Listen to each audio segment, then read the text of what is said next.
Et bonjour à toutes et à tous et bienvenue dans ce 52e épisode des UBBistes. Nous sommes bien sûr ravis de vous retrouver pour un épisode un peu spécial parce que c'est la trêve et du coup, qu'est-ce qu'on a raconté? On savait pas trop, mais on s'est dit que c'était l'occasion de faire un petit bilan de ce premier bloc de 9 matchs qui a été un peu en dents de scie, mais qui est globalement positif finalement et ça c'est plutôt très rassurant. Je suis évidemment avec mon professeur rugby. Salut Yann. Salut mon Cyril. Bon, on enregistre au lendemain de France-Afrique du Sud. Ça va, t'as pas été trop déçu? Si, mais bon, après, il y a pas eu trop de débats, donc on s'est fait un peu rouler dessus, notamment en deuxième, donc bon, il y a pas trop de regrets à avoir, quoi. C'est pas le même traumatisme que d'autres défaites de l'équipe de France.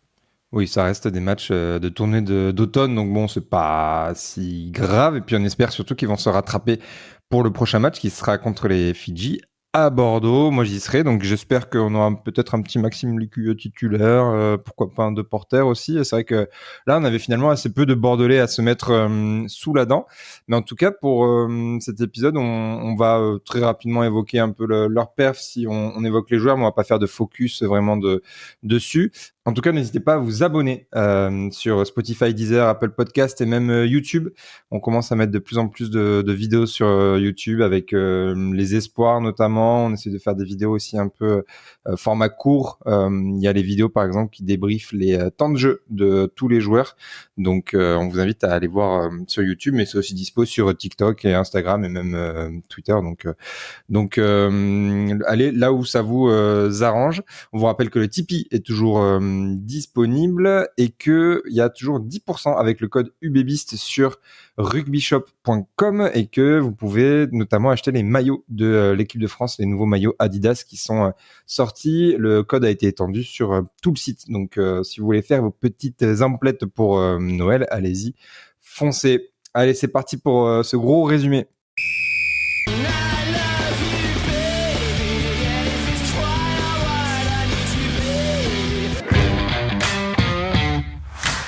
Et avant de commencer les points positifs, petit contexte général. À l'issue de ce bloc de 9 matchs, l'UBB est 4e de top 14 avec 27 points.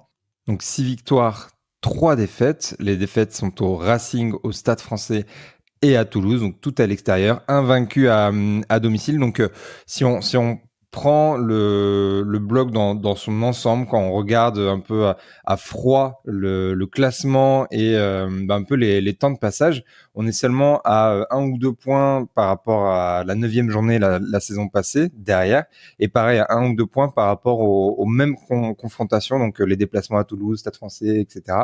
Donc finalement, là où on pouvait penser qu'on avait quand même un peu balbutié notre rugby et des résultats qui faisaient un peu mal, notamment au Stade Français et à Toulouse, finalement on est dans les clous.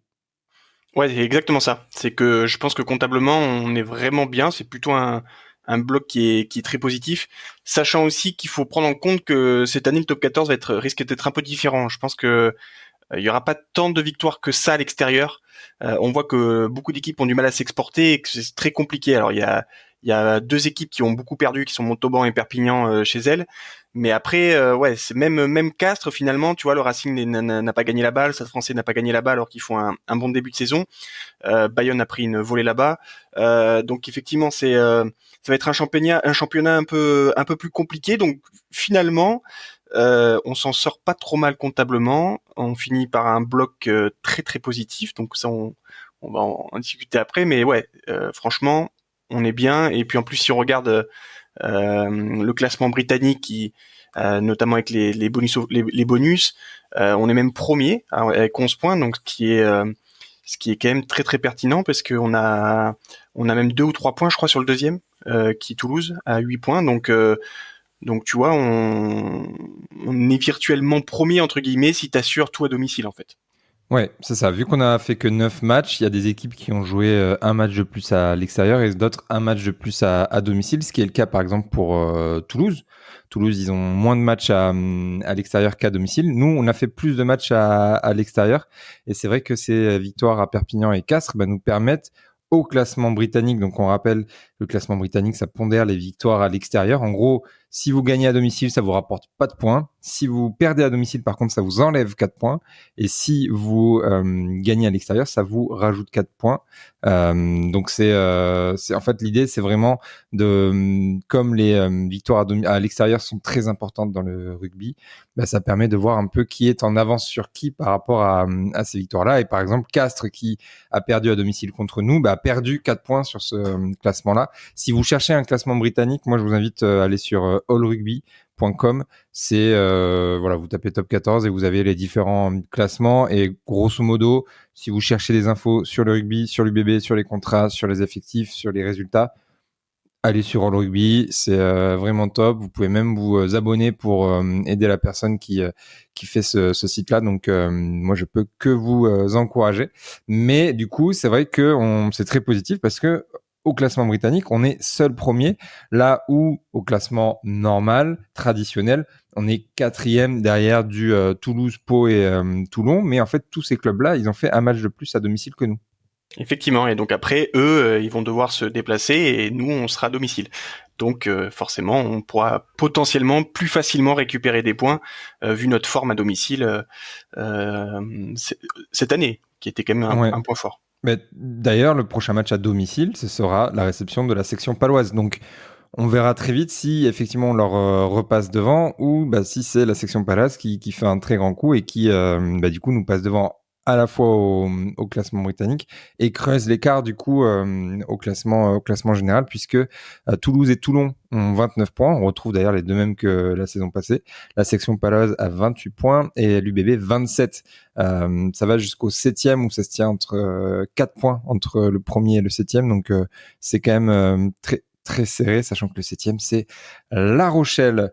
Voilà sur le plan strictement comptable. Est-ce que maintenant on peut parler plutôt du jeu, de la dynamique? On a vu quand même une évolution depuis les premiers matchs, alors notamment à l'extérieur, mais au-delà de ça, moi j'ai trouvé que en fait on voyait que déjà le pack était beaucoup plus en symbiose, enfin beaucoup plus connecté sur les soutiens notamment, et qu'on était beaucoup plus performant dans ce domaine-là, que nos nouveaux joueurs prenaient leur marque et se mettaient au diapason, et on commençait vraiment à avoir quelque chose de très cohérent, et que mine de rien, en fait, on s'aperçoit que le fait de jouer a permis de trouver du rythme là où notre préparation était très tronquée. Ouais, en fait c'est tout ça le problème, c'est que on a eu une préparation qui est extrêmement courte et surtout on a eu une cascade de blessés et notamment des joueurs très très importants. Tu vois, Buros a subi une blessure, Lucu, Moefana, enfin voilà, on a perdu un certain nombre de mecs.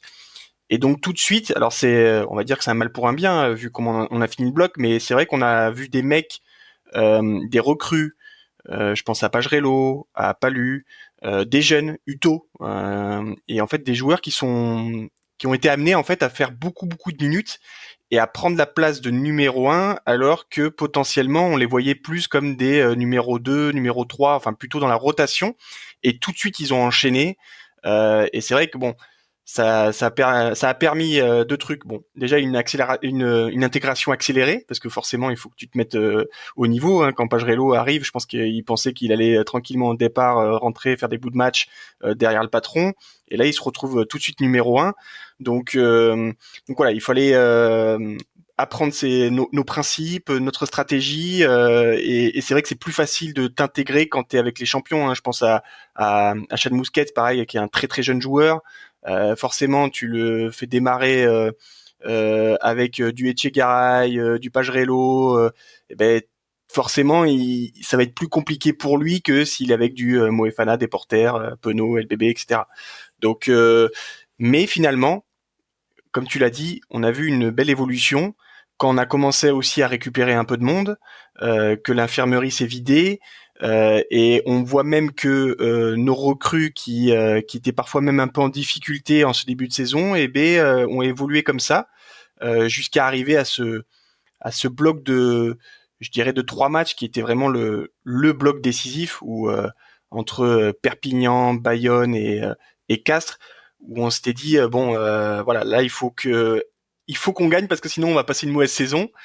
Et c'est vrai que ouais, on voit ces recrues qui ont bien évolué. Mousquet fait plutôt une bonne partie sur le dernier match. Je pense aussi à Rayassi qui était plus là-dedans où il a eu un peu de mal. Il s'est blessé aussi tout de suite avec un énorme KO. Et après, il revenait un peu où c'était mitigé, notamment à Toulouse. Bon, il était dans une position qui était compliquée. Et là, on voit qu'il commence doucement à prendre ses marques. On attend de lui, enfin, il fait ce qu'on attendait de lui, c'est-à-dire faire des décisions tout seul, etc. Donc ouais, vraiment.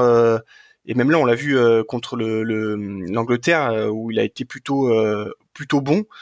Donc ouais, on a vraiment dans ce bloc de 9 matchs, on a vraiment la saison un peu en deux parties. Donc c'est bien, vaut mieux qu'on évolue comme ça. Et je pense que en plus tu finis avec t'as plein de certitudes, c'est-à-dire que tu sais que tu vas récupérer du monde, t'es blessé, donc c'est-à-dire que tu vas avoir une équipe compétitive. Et en plus, t'as donné de l'expérience à tes seconds couteaux, entre guillemets, seconds couteaux. C'est-à-dire que des mecs comme Rayassi, Pagerello, Uto, même Salut. ouais, Palu, c'est vrai que extrêmement impressionnant hein, ce début de saison. Et ben c'est les mecs qu'on va retrouver pendant le tour des Nations, quoi. Et donc ça fait vraiment plaisir. Et après, t'avais la conquête. C'est vrai que la conquête, alors c'est toujours pareil. Ça nous a fait du bien aussi quand on a récupéré les mecs parce qu'en début de saison t'as pas Coleman, t'as pas Big Ben, t'as Sadi qui a pas joué depuis 8 mois, Falatea on sait pas trop comment il était blessé aussi Falatea, donc c'est à dire que tu jouais avec Tofa et Sadi qui avait pas joué depuis 8 mois, rapidement t'as blessé des mecs à gauche. Donc ouais, tu commences une saison un peu à poil et pareil, eh ben, on a commencé à bien évoluer. Et finalement, quand tu regardes un peu les statistiques globales, eh ben sur ta propre introduction, t'es aux alentours de 89% sur tes mêlées, donc t'es la deuxième mêlée sur tes propres introductions. Alors t'es un peu moins efficace sur les mêlées adverses, mais ça à la limite c'est pas grave tant que tu te fais pas pénaliser. Et pareil sur nos touches, on a une bonne touche sur nos lancers, mais surtout on a la meilleure touche en contre. Donc tu vois, et ça montre un peu l'évolution de notre pack et surtout on commence mieux que l'année dernière parce que l'année dernière on s'était un peu réveillé tardivement là-dessus et là on peut citer tu vois des hommes hein, dans le pack forcément première ligne je trouve que Sadi nous fait vraiment beaucoup de bien. Il commence à revenir à un très haut niveau, d'ailleurs ça me fait un peu peur sur la suite notamment vu les problématiques. Alors, ils n'ont pas les problématiques sur les deux titulaires, les Sud-Africains, mais après derrière, entre l'autre qui est un peu dopé, enfin qui passe en janvier en commission, donc ça se trouve il sera suspendu.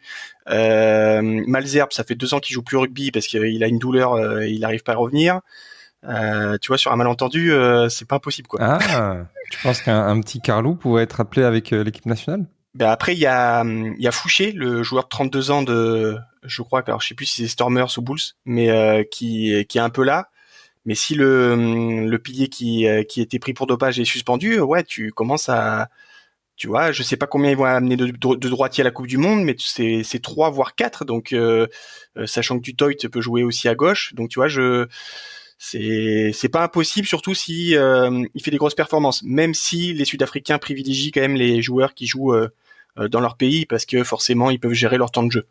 Oui. Euh, C'est donc vrai que là, c'était très compliqué. Ils sont avec leur équipe nationale depuis le début de l'été et ils ont en fait jamais joué avec leur club. Tu vois, ouais, ils ont dû faire 1 ou 2 matchs, tu vois, mais sans plus quoi, tu vois. Mais vraiment, un Duprez, il aurait pas joué avec l'UBB par exemple jusqu'à avant décembre. Bon, c'est le cas parce qu'il est blessé, mais en fait, il aurait été resté avec, c'est il ça. serait resté avec son équipe nationale. Et l'année de la Coupe du Monde, enfin la dernière en 2023, pendant 1 mois et demi, ils étaient à l'herbage. C'est-à-dire que de janvier jusqu'à mars, tu avais des joueurs comme Etzebet, etc., qui n'avaient pas joué. La sélection avait dit aux provinces, vous ne les faites pas jouer. Et donc, ils ont pris des vacances exprès pour avoir un nombre de matchs qui était bas, pendant que nous, on se fera casser la tronche en top 14. Quoi. Donc oui, bon, là, il y a un problème d'équilibre. Mais bon, Et mais tu vois, ça s'est joué à des détails et peut-être que ça en fait partie, mais c'est vrai que c'est très compliqué quand même en France avec l'économie que représente le top 14 de demander autant de sacrifices au club. Mais pour c'est revenir impossible. un peu à l'UBB, c'est vrai que ce pack, donc tu as mentionné Carlos Sadi, Maxime Lamotte fait un très gros début de saison. Ça lui a valu d'être appelé à Marcoussis, mais grosso modo, côté talonneur, on est quand même assez serein avec les 3 talons qu'on peut avoir. Mathis Perchaud aussi, il a joué tous les matchs. Alors c'est pas forcément celui qu'on relève le plus souvent. Il a encore des progrès à faire, mais pour le coup, c'est quand même très satisfaisant parce que Jeff Poirot a raté 2 matchs, il me semble, et c'est Louis-Marie du coup qui a joué ces 2 matchs-là. Hugo Boniface lui est toujours blessé, et derrière t'as du Palu en deuxième ligne qui a joué tous les matchs, du Caso qui a joué tous les matchs. Donc on a des joueurs qui s'affirment, mais c'est vrai qu'il va falloir au bout d'un moment qu'il y en ait d'autres qui arrivent ou reviennent, type un Coleman par exemple en deuxième ligne, ou un Johnny Gray aussi qui s'affirme pour laisser un peu ces gars-là qui ont montré que c'est des cadres de l'équipe et qui nous ont clairement tenu la baraque sur ce premier bloc. Par contre, il va falloir qu'au bout d'un moment, ils prennent un peu la relève. Ouais, effectivement, ça c'est en fait c'est un des points négatifs de ce bloc, c'est que forcément on a eu une pression avec les blessures, et donc forcément on a surutilisé des mecs parce que après il y a voilà, enfin moi je suis pas coach, mais forcément il y a la notion de résultat, quoi. Et donc il y a des joueurs clés, et il faut que tu aies des attentes clés pour pouvoir répondre à ces enjeux. Je pense que Palu a tout joué parce que il devait avoir une condition physique qui était supérieure, et que Gray par exemple ne pouvait pas répondre sur ça. Sur les enchaînements de ruck, etc. Même si nous de loin on disait, même moi, moi je le disais, tu vois, il fait une bonne rentrée à Montauban, pourquoi il est pas titulaire? Mais est-ce que voilà le staff n'a pas des données qui font que le problème c'est que il peut pas répéter les tâches pendant plus de 35 minutes, donc forcément on va se retrouver en difficulté, et si on se retrouve en difficulté sur ça, et ben après en fait tu peux perdre des matchs. Et à contrario, en disant mais Palou en fait tout est ouvert parce que en fait il a aucun symptôme qui fait qu'il a une baisse physique. Donc on verra par la suite, tu vois, dans le creux de l'hiver, peut-être que là il aura un peu plus de mal, et donc c'est là où on va pouvoir un peu lui faire de la rotation, lui laisser respirer. Enfin bon, je sais pas comment le club s'organise pour ça, mais forcément ils ont des données que nous on n'a pas. Mais globalement tu as raison, c'est vrai que le pack là, je compare par rapport à l'année dernière où c'était réellement nos trois quarts qui nous sauvaient tout le temps, ou souvent, même si on avait des rucks offensifs qui étaient très bons. Parfois, je trouve qu'on n'était pas aussi dominant en touche et en mêlée, surtout quand il nous manquait 2-3 joueurs. Tu vois, quand on n'avait pas Petit, on n'était vraiment pas bien. Même Coleman, quand on a perdu Sadi, c'était une catastrophe. Là, tu vois, je trouve même en touche, les contres. Alors oui, t'as Cameron qui te sécurise énormément de ballons. Mais finalement, quand tu regardes les stats des contres, pas lui contre. Coleman, quand il est rentré, il a fait qu'un match, il a fait 2 contres. Beauchaton a contré, Mathieu a contré. Donc tu vois, on a une organisation quand même qui est plutôt sympa et qui fait que on dépend pas que d'un joueur, ce qui était un peu le cas l'année dernière, je trouve, où en fait on comptait un peu sur Petit, quoi. Ouais, non, c'est sûr que là, on est beaucoup plus performant et plus de joueurs peuvent monter au créneau, notamment sur la touche. Peut-être que si on parle un peu plus d'individualité, on a mentionné Carlos Sadi, Maxime Lamotte, même Boris Palu qu'on a mentionné plusieurs fois, ou Ciel Caso. Peut-être d'autres joueurs qui sont des vraies satisfactions sur ce début de saison. Alors moi devant, j'ai adoré en troisième ligne Gazzotti. Je trouve que heureusement qu'on l'a en fait. Parce que alors même si moi j'aime bien quand il joue 6, c'est vrai qu'en 8 c'est quand même un joueur qui est très fort parce qu'il arrive à porter le ballon, à multiplier les courses, les charges. Il a toujours cette constance dans l'agressivité. Je trouve qu'il s'est pas mal discipliné. Parfois c'était un peu son petit problème. Il est capable de plaquer fort, de gratter. Donc heureusement qu'on l'a en 8 parce que forcément derrière en fait c'est un peu notre seul vrai 8, je trouve. Parce que Mathieu est plus un 7 dans l'esprit du staff, Bastien Verriente pareil, Duprez est blessé, donc voilà, lui c'est pareil, c'est un joueur qui est un peu clé dans ce début de saison, mais déjà l'année dernière, il avait quand même fait un très bon début de saison. Toi t'avais élu Caso, mais moi je crois que j'avais parlé de Gazzotti sur la première moitié, quand on avait fait un peu nos votes sur les meilleurs joueurs de mi-saison, et et c'est vrai qu'il arrive quand même à 21 ans à répéter les bonnes performances. C'est vraiment de bon augure. Donc ouais, c'est vraiment le joueur que je mettrais en avant. Bon, après on a mis pas mal d'autres en avant, hein, mais Oui, lui c'est c'est vrai parmi ceux qu'il, qu'on n'avait pas encore cités, quoi. ouais, tu vois, parce que bon, forcément quand tu t'évoques Sadi, la mêlée, Woki la touche. Enfin, tu vois, Mais lui, c'est Ouais. vrai qu'il arrive à être extrêmement constant dans le combat et dans ses performances. Moi, s'il y en a un autre que je devais rajouter devant, pour l'instant, après on fera derrière du coup. C'est Temo Mathieu qui, sur certains matchs, a montré de très belles qualités. On le savait très véloce, mais dans le combat, il est là et je trouve qu'il progresse mois après mois. Alors l'an dernier, ça avait été un peu le cas où il avait été bon en début de saison et il s'était un peu pas éteint, mais on l'avait un peu moins vu sur la deuxième partie de saison. Là, on espère que du coup, il va faire une saison complète, même si il est blessé en ce moment. Il n'a pas joué depuis 2-3 matchs et que il a rejoint le dispositif 2028 pour les JO à 7. Donc, il sera probablement absent sur certaines plages. Je pense peut-être en mars, avril, ce genre de timing. Donc, il faudra voir exactement quand est-ce il sera disponible. Mais voilà, c'est peut-être lui que je mentionnerai devant parmi ceux qu'on n'a pas encore cités. Derrière, toi, t'aurais qui du coup, toi comme un peu comme Pépi, enfin comme étoile. Moi, j'ai bien aimé le début de saison de Louis. Et en plus, comme ça, je vais pouvoir digresser sur l'équipe de France. Bon, il est toujours en canne, il a toujours cette vitesse incroyable quand il marque ses essais, que ce soit Bayonne, Montauban, enfin bon, bref, ça va toujours très très vite. Mais je trouve on voit que c'est un gamin qui travaille énormément parce que on l'a évoqué l'année dernière en fin de saison, où il avait une nette amélioration sur les ballons au haut. Je trouve qu'il a pas mal confirmé en ce début de saison. Et même hier, tu vois, contre une équipe qui est les Sudaf qui sont quand même assez solides, notamment en face de lui, il avait Colby qui est quand même un joueur qui est très dominant dans ce secteur-là. Et il a trois duels aériens à jouer offensivement, et il en réussit deux, dont un, bon, c'est sur un coup de pied de penaud, je sais pas comment il fait pour attraper. Et après celui-là qui perd, tu vois, il y aurait pu avoir une pénalité pour nous. Il se fait attraper un peu les bras.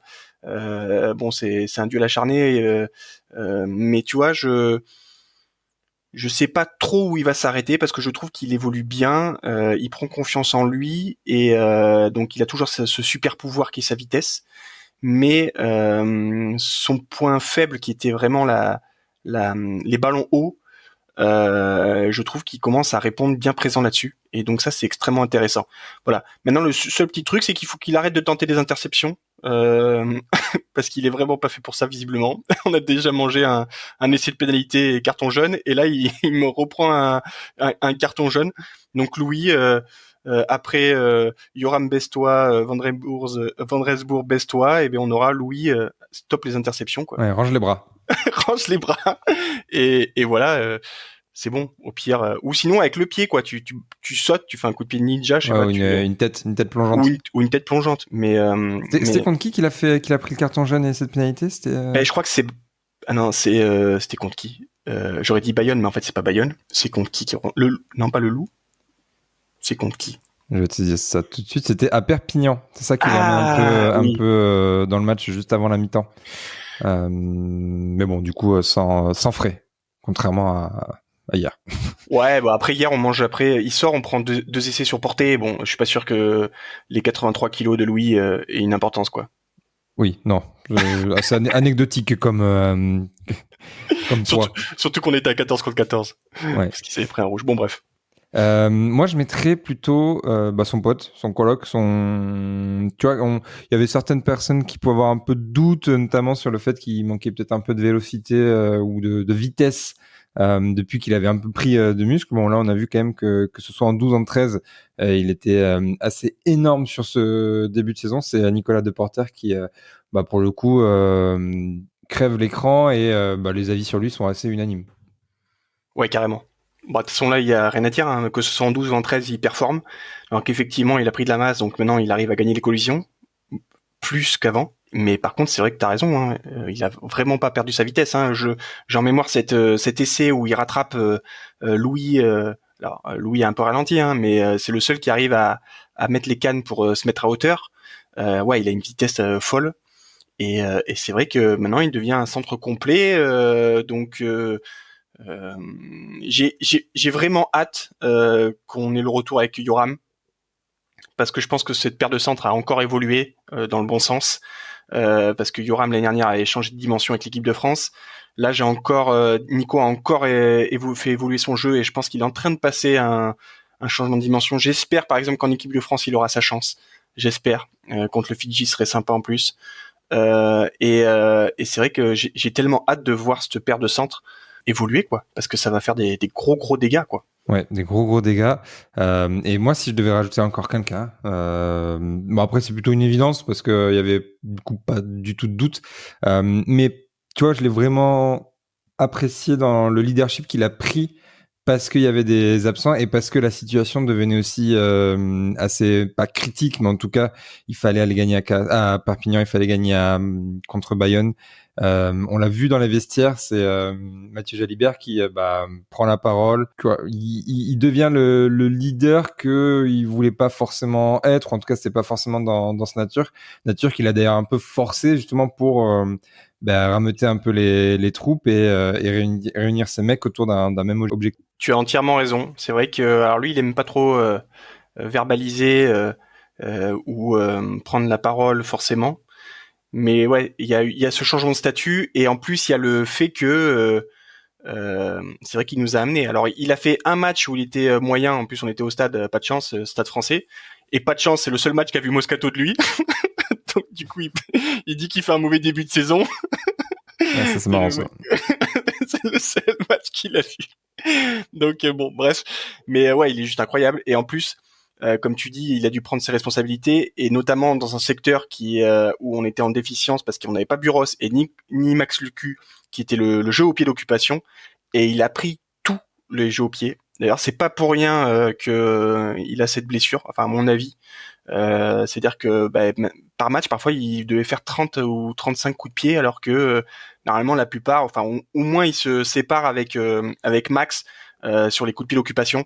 Alors lui, il a tout pris tout seul, que ce soit contre Perpignan, où il a été vraiment impressionnant dans l'occupation. Après, c'était un peu moins fluide dans le jeu, mais parce que il manquait un peu de monde. Et après Bayonne, où là, ça a été une maîtrise complète, mais là, il y avait le retour aussi du patron. Dommage qu'il se blesse. Mais ouais, début de saison incroyable. En plus, c'est pareil, c'est un joueur qui comme Nico Deporter, on sent qu'il évolue physiquement et qu'il prend confiance en son corps et dans les collisions.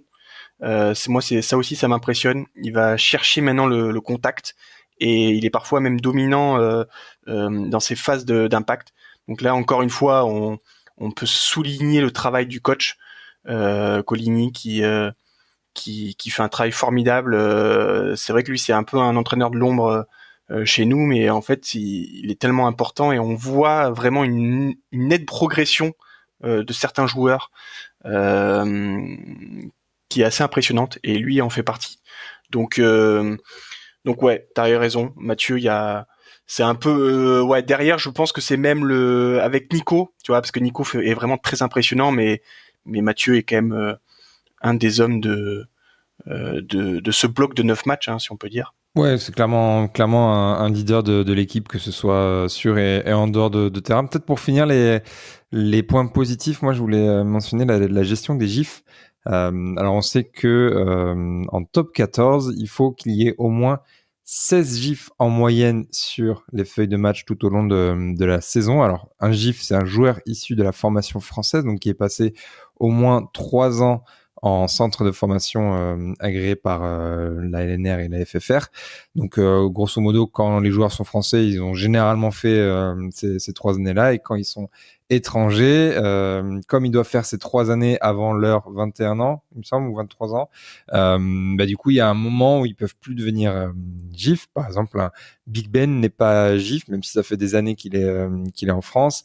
Rohan van Rensburg n'est pas GIF, etc.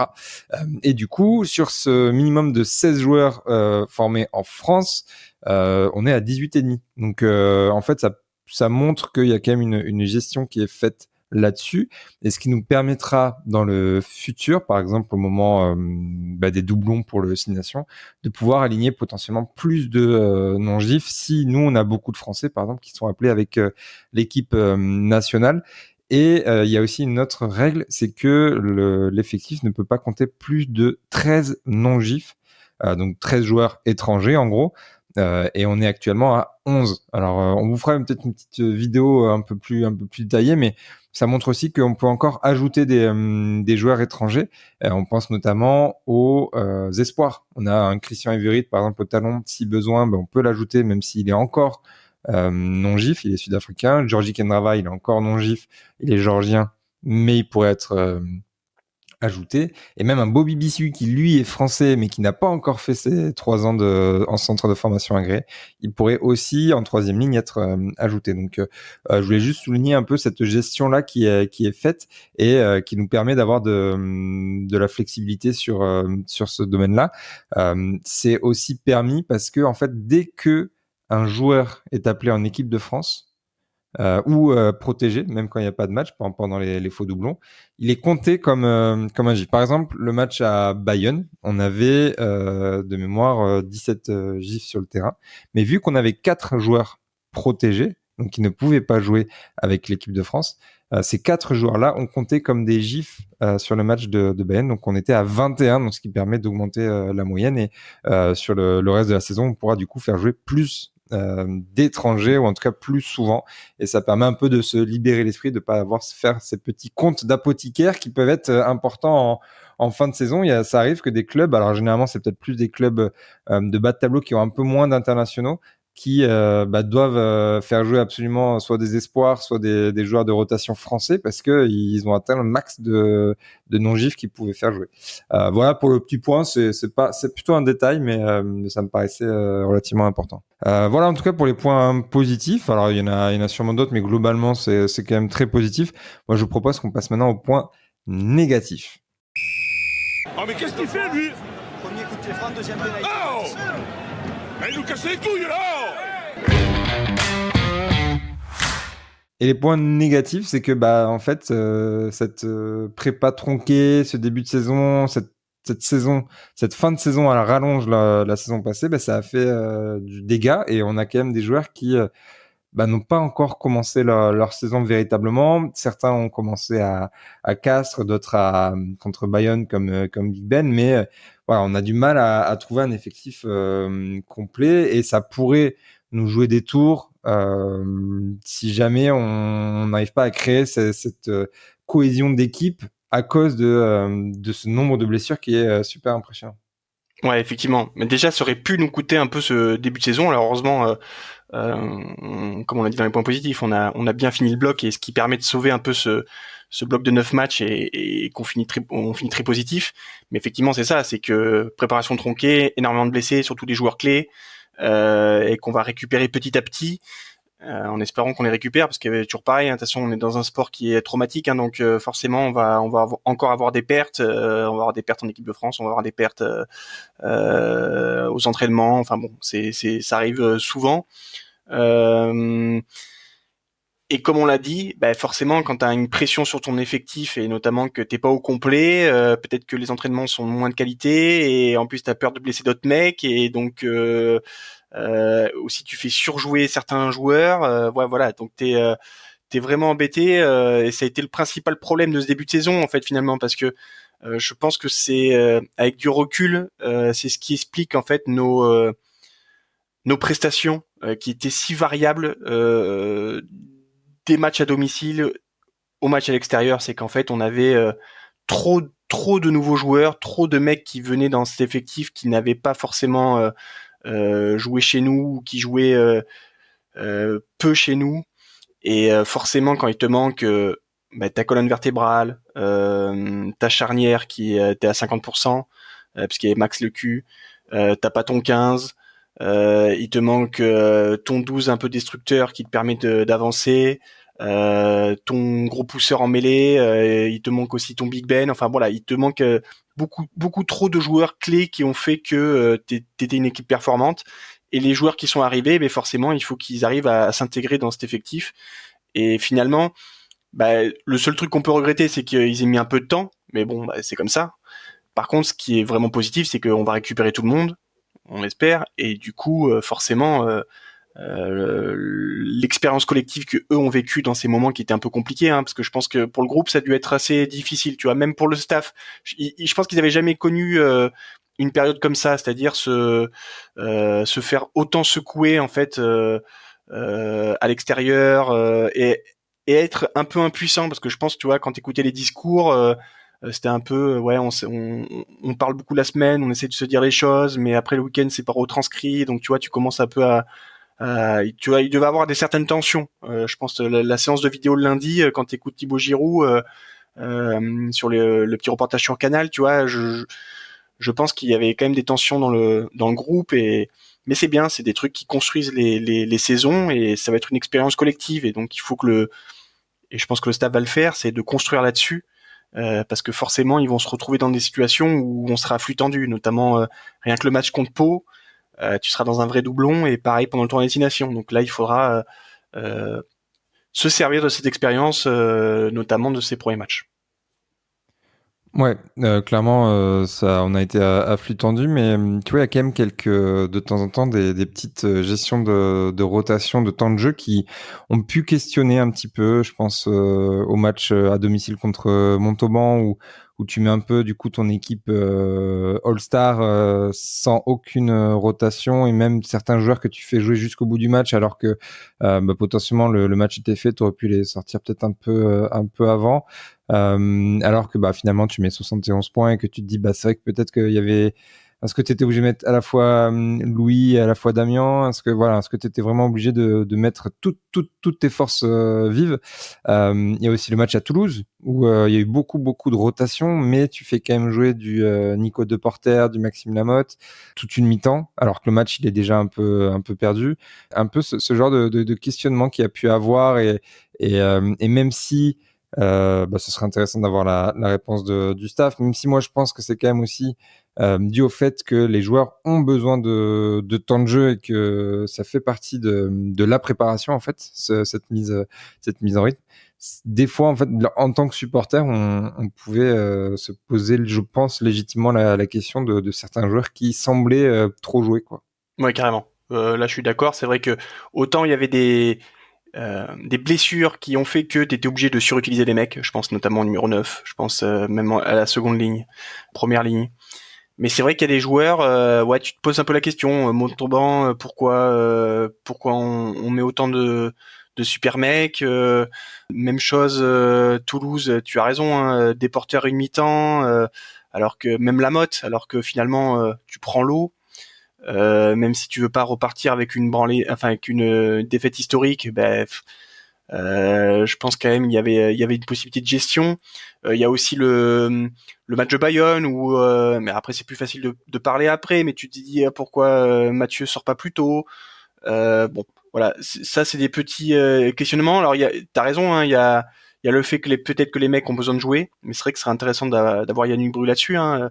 Il y a aussi la possibilité que notamment pour les internationaux, la gestion des vacances. C'est vrai que l'année dernière, il y avait un peu ce sujet-là où on a appris un peu. Alors c'est Bru qui nous avait dit ça, que c'était un peu ils avaient une plage de semaines de vacances, et c'était un peu le premier qui arrivait qui était servi, quoi. Et pas forcément en lien avec le calendrier. Donc peut-être que Nico était en vacances la semaine d'après, et que ça faisait longtemps en fait qu'on le savait, et donc du coup il a mis contre le Stade Toulousain, et donc du coup il s'est dit bon voilà, je vais le faire jouer une mi-temps, de toute façon après il est en vacances. Et Ouais, bon, c'est là où il disait qu'effectivement, le côté un peu RH quand t'es coach, c'est que en fait, les joueurs, tu peux pas les mettre en vacances entre guillemets d'une semaine à l'autre. Il faut que ce soit quand même prévu un peu c'est ça. en avance pour que les joueurs, ça reste des employés. Ils ont le droit de programmer des vacances où ils veulent, et parfois ça peut être un peu loin et ça engage des frais. Et que du coup, si effectivement les vacances de Nicolas Deporter, je ne sais où, sont prévus depuis longue date, tu peux pas trop le forcer à changer ses plans, et que si le plan c'était qu'il joue à Toulouse et pas la semaine d'après, et que lui il avait son avion, je dis n'importe quoi, le lendemain de Toulouse, effectivement tu étais un peu obligé de le mettre sur ce match-là et pas sur un autre. Ouais, tu vois, c'est vraiment possible, sachant que il nous l'avait vraiment expliqué comme ça. Il avait dit voilà, ils avaient pas forcément, ils contrôlent même pas qui prend la semaine, tu vois, en disant voilà, les internationaux, vous avez ces 3 semaines là, après vous vous débrouillez. Et après c'est un peu les joueurs qui disent moi je prends celle-là, je prends celle-là, et pas forcément en lien avec le calendrier, au fait qu'on sait qu'on a des blessés dans un mois, donc tu vois, ça se trouve c'était prévu de longue date, et peut-être que Deporter s'est dit de toute façon. Moefana, il est pas blessé. Je sais pas quand ils ont pris ses vacances, hein, mais ça se trouve c'est 3 semaines. Il y a 3 semaines, un mois. Enfin, je sais pas comment ça marche dans ce cadre-là, mais c'est une possibilité en tout cas qui expliquerait pourquoi on a eu des porteurs à Toulouse et pas la semaine d'après dans le match qui était peut-être plus important puisque c'était à Perpignan. Ouais, complètement. Est-ce que tu as d'autres points négatifs? Non, pour le coup, je suis assez optimiste.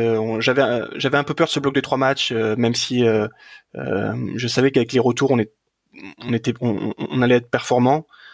C'était au-delà de mes attentes. Donc là, on va récupérer de plus en plus de monde. Attention à ce match de Pau parce qu'il va nous manquer quelques personnes, notamment à des postes clés. On aura le temps d'en débrief, de le prévoir ça.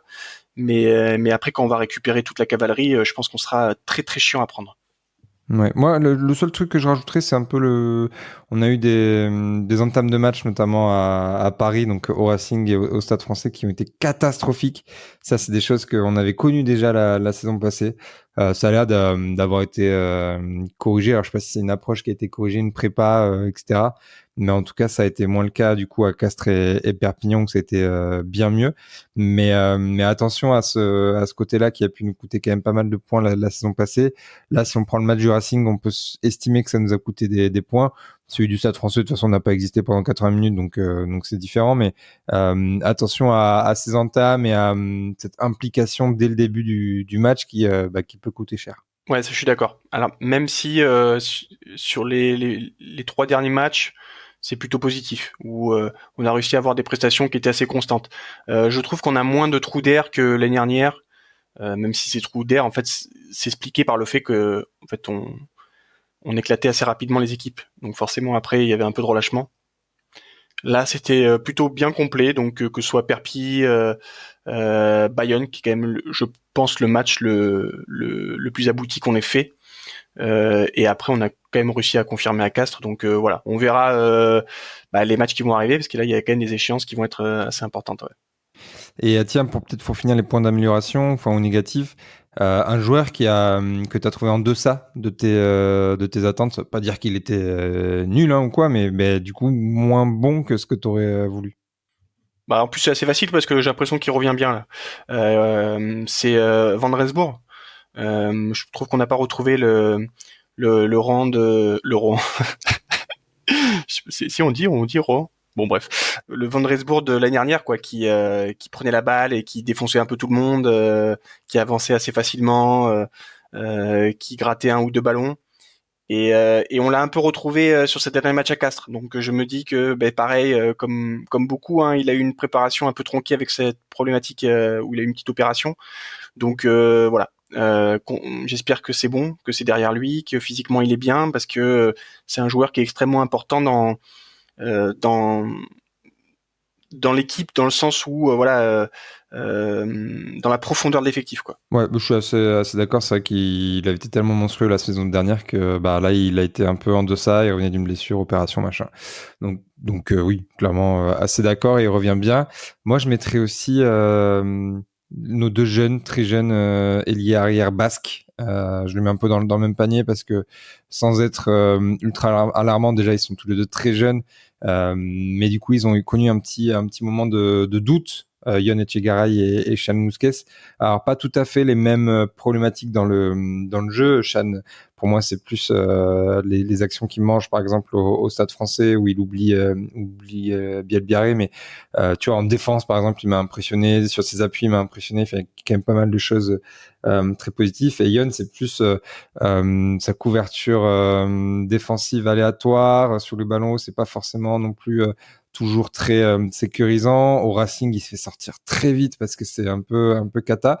Donc les 2, j'ai trouvé que ils n'avaient pas saisi l'opportunité de la blessure de Romain Buros, même si encore une fois ils sont très très jeunes et que je pense que c'est normal que ils aient un peu des moments moins bien que d'autres et qu'il y aura des moments dans la saison où ils vont nous éblouir de leur talent parce que c'est quand même des très très talentueux. Ouais, effectivement, c'est sûr que eux ils avaient une chance un peu de se montrer positivement, mais les conditions étaient un peu plus compliquées en fait. C'est ce qu'on expliquait. Forcément, quand Etchegaray fait ce quart de finale, je crois, contre le Munster, eh bien, il est entouré de déporteurs, Moefana, LBB, Penaud, Jalibert, Lucu, quoi. Donc forcément, c'est plus facile. C'est tout simplement plus facile. Et là, il a été un peu plus dans le dur parce qu'il devait aussi prendre ses décisions. Et c'est bien parce que finalement, ça va lui montrer un peu le travail qui leur reste en fait à faire pour atteindre le très très haut niveau. Et je pense que c'est juste un petit pet au moral, mais voilà, que ce soit Etchegara, je pense qu'il va reprendre doucement ses marques un peu en espoir, et puis après il va revenir tranquillement dans le groupe pro, et je suis pas inquiet parce que c'est un joueur de grand talent. Et Chan, peut-être qu'on le verra peut-être un peu moins en 15 et plutôt rentrer sur des bouts de match à l'aile, parce qu'il est assez polyvalent quand même. Et d'ailleurs son match à Castres, sa rentrée est très bonne, donc je pense que c'est des garçons talentueux qui sont, comme tu l'as dit, très très jeunes. Et forcément, c'est compliqué, hein. Il y en a plein qui ont eu du mal comme ça. Tu vois, même Louis, ses débuts étaient un peu plus compliqués, même s'il avait marqué un triplé contre l'équipe de Clanecli. Après, il n'arrivait pas à faire ses différences avec les pros. Donc voilà, il faut qu'ils arrivent à appréhender cette vitesse du top 14, qu'ils se sentent bien dans leur tête. Et je suis pas inquiet parce que c'est quand même des joueurs de gros talent, quoi. Oui, non, moi non plus, je suis pas trop inquiet, mais c'était quand même pour essayer de mettre un peu, essayer de trouver des points négatifs en termes de joueurs. Peut-être aussi les débuts de Gaëtan Barlow qui ont été un peu compliqués au début. Après, c'est l'intégration, il y a eu des petites blessures aussi, mais c'est vrai que faut qu'il fasse attention, Gaëtan, parce qu'il y a un petit Connor qui tape à la porte et qui a faim. Donc voilà. Non, sinon après, je cherche peut-être d'autres joueurs à mentionner. En fait, c'est sur les défaites, moi, il y avait en fait tellement tout le monde qui n'y était pas que c'est difficile de détacher tel ou tel joueur qui n'a pas été performant ou vraiment transparent, quoi. Ouais, je suis d'accord. Surtout que ouais, c'était clairement une faillite collective, tu vois. On a fait pas mal de bêtises parfois, voilà, parce qu'on se précipitait. Je pense parfois la charnière qui fait des passes impossibles. Enfin voilà. Mais bon, globalement, quand même.